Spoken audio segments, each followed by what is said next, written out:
So what's wrong with the militarized border? Who can complain about National Guard troops, federal troops on the border south of the southern part of Texas and the border states? Why would we not be glad that that's happening? After all, they would be protecting us from people who speak Spanish. They would be shielding us from the arrival of people who really want to be in this country, who are here to work, who are here to have children, to become, maybe if the government accept it, become citizens, become taxpayers even. Why do we want to block them? And many people, though, I would say, especially conservatives and Republicans, are excited about the prospects, and they have their shills, Laura Ingraham, for example, and many others, and conservatives such as Steve Gill in Nashville, and the people who put out the Tennessee Star news website. They are glad for this because they want to uphold the rule of law, as they say. That the rule of law is very, very important, and so anything to bring about that result, which they see as centering on keeping people out who don't have permission. That of course is the rule of law. Keep out Spanish-speaking people with yellowed skin and very dark, oily hair and children. Keep them out, and when they come towards this country, though they may be hundreds of miles away, and they are coming on foot in a column, this is akin in their minds to a military attack on the federal republic, our constitutional republic, our freedom-loving country, once open to all, and now closed off to the world in fear, living in fear. The idea of the federal president having federal troops in any state in operations is violative of the Posse Comitatus Act of 1878, which forbids the operation of the federal military in any state. It does not have authority to do that. It operates only overseas, only in international jurisdiction. However, if I say that international jurisdiction, suddenly I give myself pause, because the feds claim interstate jurisdiction and international jurisdiction almost all the time through the three very elastic clauses of the Constitution, one of them being the Interstate Commerce Clause and a means clause. They use that to justify every what we could call every excess. And here we have conservatives harumphing the arrival of armed troops in Arizona and Texas and the border states, California, because we are protecting the republic. We are keeping out strangers. We're upholding the rule of law. Well, we're not upholding the rule of law, and President Trump doesn't know anything about the Constitution. He's a conservative, perhaps. He's a very sharp businessman, no doubt, and he can keep his enemies on their toes and confused.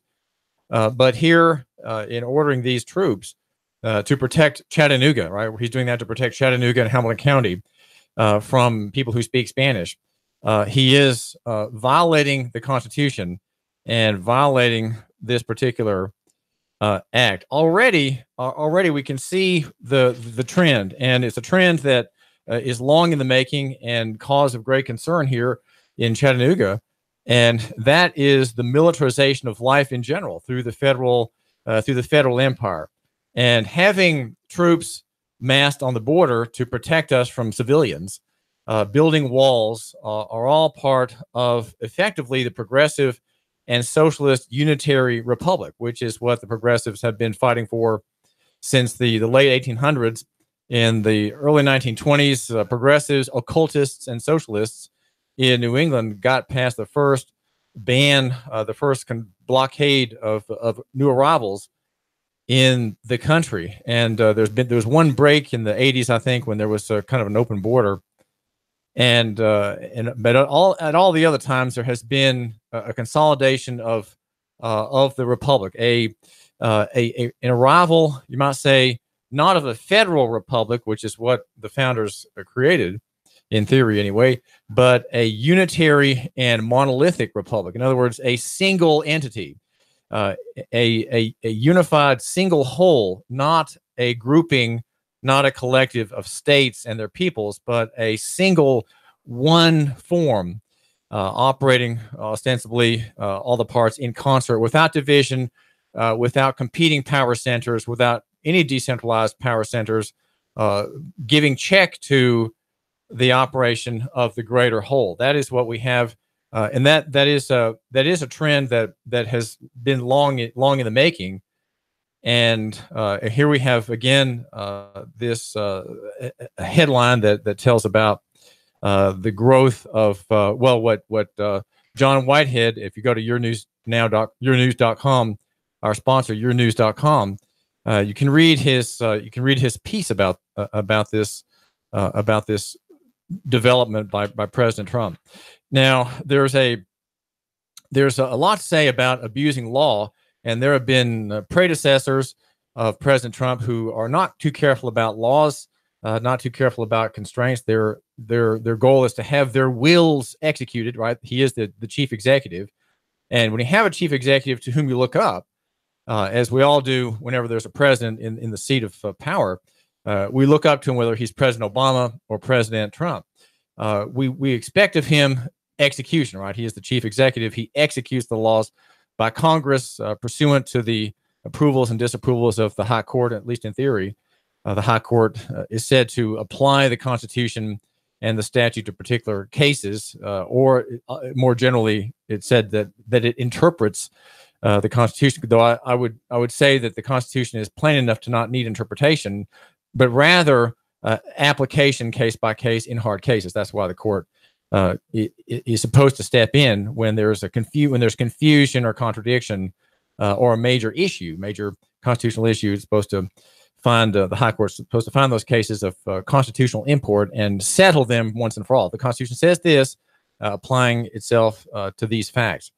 Well, the feds are rejecting the law, and Herman Goering, as John Whitehead quotes him, Herman Goering has a very good quote about how to make the people accept what we have here, as what the National Socialists, the National Socialist Democrats brought to Germany in the late 20s and the 30s. It is always a simple matter to drag people along, he says, whether it is a democracy or a fascist dictatorship or a parliament or a communal dictatorship. Voice or no voice, the people can always be brought to the bidding of the leaders. And here we have two parties to help us do that, right? Two political parties, the duopoly, the Democrats and the Republicans. This is easy, he says. All you have to do is to tell them that they are being attacked and to denounce the pacifists for lack of patriotism and exposing the country to danger. It works the same in every country, Herman Goering said in a quote. This was during the Nuremberg trials. I think he took his own life by a pill. And every time we have a new threat, we have a new action. And yet while President Trump rises to office last year, already there was a border. We talk about having a border wall. We already have a border that's 100 miles thick, long in process already, and it is. That is the Constitution-free zone, 100 miles inland from the border. I'd heard separately in a TV report that it was 200 miles, but Todd Miller, as a journalist, says that it is 100 miles inland around the United States along the 2,000-mile southern border and the 4,000-mile northern border on both coasts. It covers 2/3 of the U.S. population. That's 197.4 million people. And this area devours full states of Maine and Florida, and he says much of Michigan. In these vast domains, Homeland Security authorities can institute roving patrols with broad extra-constitutional powers, backed by national security, backed by immigration enforcement, and drug interdiction mandate. All those causes, all those laws are there to justify these seizures and these stops. We say, what does this have to do with local economy? He says there the Border Patrol can set up traffic checkpoints and fly surveillance drones overhead with high-powered cameras. and radar to track your movements. Within 25 miles of the international boundary, CPB agents can enter a person's private property without a warrant. So that's 66% of Americans. That's 2/3 of the population.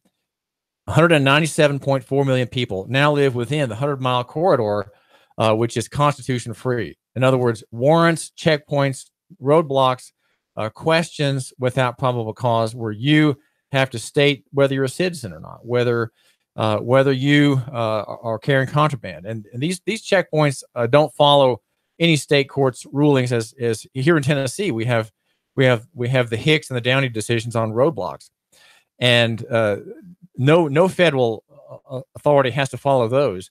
We know that's true because the Tennessee Highway Patrol doesn't follow them. The Tennessee Highway Patrol, as we've shown here on the David Toulis Show at 92.7, does not obey the niggardly and slight and thin requirements the court put forth in those cases, ostensibly to reduce the fright and intimidation of members of the innocent traveling public that roadblocks always are ensnaring. We have a militarized police state long in the making. And here we have President Trump just saying, well, we have what people are used to already. Why don't we now have armed troops on the border? We have a standing army in Chattanooga, and that's called the Chattanooga Police Department. And these municipal corporations around the main city, East Ridge, Saudi Daisy, they all have the same thing. These are armies that do not disband. These are armies that do not stand down. They're always on alert, always on patrol, looking out for your safety. They have a pseudo-military appearance. Look at David Roddy, the police chief, making his appearance before the city council. It's amazing when he does that. It is in his military regalia. He has 3 clips of ammunition on his belly, and the bottom that is at the butt of his service pistol up, and the open magazine down, so he can easily draw it and fire 16 rounds in rapid succession. He's equipped for warfare. I wonder if Chief David Roddy, when he makes an appearance before the city council as the mayor's representative, comes in armor plate. Does he wear his armor plate as his officers do when they enforce statutes, many statutes against the people of the city? There is this sense that of admiration. We admire the strength of David Roddy and what he stands for. We admire these officers armed to the teeth, ready to kill people who don't comply, ready to kill people who pull phones out of their pockets, who hold long objects, ready to kill women who brandish sewing scissors at the officer. If tasers don't work, well, there's the 9mm. These are the kinds of people we have. They're ready to serve you, right? They're ready to serve you in that way. And you're glad that they're doing it. Why are you so glad? Why are you so content that we have this sign of a military occupation? Mayor Andy Burke would pretend, as mayors around the country do, that the police are independent, that they serve the public, and they're not political.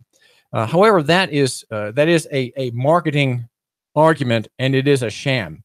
Police departments always serve the executive branch of the city, and so when a crime is solved, then the mayor should get credit. When an officer kills a young black teenager with baggy pants and a bulge, the mayor should get the blame. It is a summary execution of a citizen who's not committed any offense worthy of capital punishment, and though it's justified statutorily, though D.A. Pinkston will approve it, though Sheriff Jim Hammond will approve it as lawful, it is still something that shocks.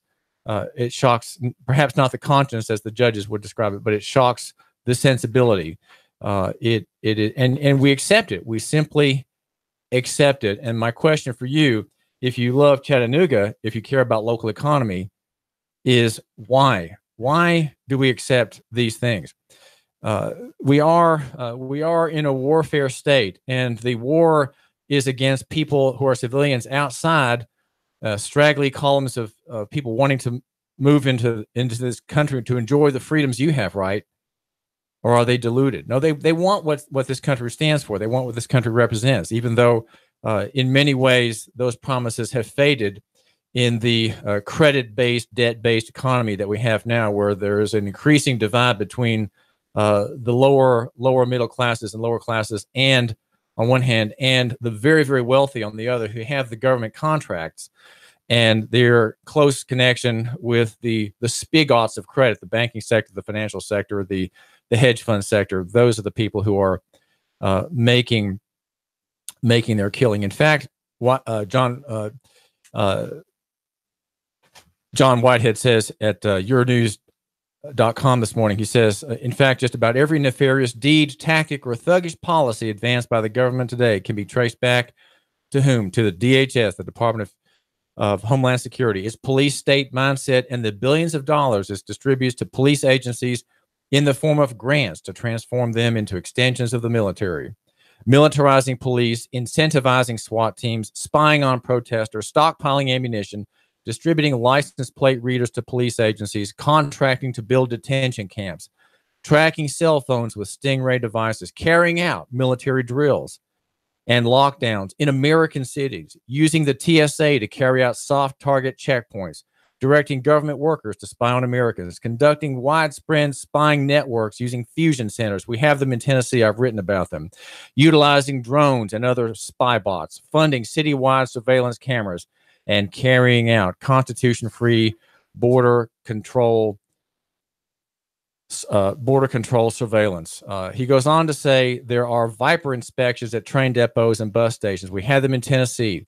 SWAT team raids on unsuspecting homeowners. The Black Hawk helicopters patrolling American skies. Massive ammunition purchases by various federal agencies, such as DHS, the Department of Education, the IRS, and the Social Security Administration, viewed in junction with the government's increasing use of involuntary commitment laws to declare individuals mentally ill and to lock them up in psychiatric wards for extended periods of time. The NDAA's provision allowing the military to arrest and indefinitely detain anyone, including American citizens, only codifies this unraveling of our constitutional framework. And yet I ask you, who cares? Why should you care? Maybe that's not the real question. Maybe the question better is, okay, let's assume you do care. And the question is, what can we do about it? And that's what I want you to think about. That's one reason I hope you give a few minutes to my show and double my listenership, increase my listenership 100% by telling your friend about me, David Toulis, your host here, arguing that you should love your neighbor and buy local. Is there a solution to these problems? And the answer is yes, but they are oblique and indirect. We can't solve these problems directly. We can't solve them by complaining to Congress, asking Chuck Fleischman to write a bill, asking Lamar Alexander or Bob Corker to express concern in their respective legislative bodies. These things are useless and of no effect. And I'd like to suggest that you're wasting your time in following them, considering them, arguing for them, taking the time to write a letter about them. I think there are other solutions. And in the time I have before some important commercial announcements, I can't really give you but a glimpse into that perspective. And that is the local-centric political action, legal action, and charitable Christian action framework of local economy. That's what local economy is. Local economy, as I argue it, is loco-centric action, actions of mercy, actions of care, actions of grace by Christian people, by non-Christian people, by atheists, by progressive liberals in the Christian church, by people who believe politics is the solution to everything, by Republicans and by Democrats, and by well-meaning people like you, my listener. You, my listener, it starts with you. And so here, I think we can fight back the surveillance state. We can fight back the welfare state. We can fight back the coming collapse in the equities, the coming collapse in the debt market, where the whole thing is going to seize up again. And when the market goes down, it'll be going down so fast, there will be no sellers. That point is coming. It is coming. It is overdue. Or let's just say it is due. And so you need to be prepared for that. You need to be prepared now. Practice small scale charity and mercy. And I'm thinking about my own life and what I would like to do to help people. We're here on the radio station to help people, and I want to help a man named Rudy Soto Rodriguez. He was arrested driving without a driver's license and he didn't violate any law. But I'm suggesting by administrative notice that the people who arrested him and put him in jail and charged him, that they are violating the law. He is innocent An innocent man here, 13 years in this country with his wife, Daisy, and 2 small children, working hard to save for the future, working in a construction site downtown. And what can we do to help him? What can we do to help people like him who are oppressed? Black people, especially oppressed under the driver's license statute and enforcement of the transportation statute against people who are not involved in transportation, but private users of the road. An important case is going down today in Nashville in U.S. District Court on this very point. Not quite framing the issue correctly, but very important nonetheless, because it shows the essential use of the car and the abuse by the state of Tennessee and all of its agents against people in their cars and their free movement. David Toulis, some messages. The Tennessee Valley's News Talk leader, Nuga Radio.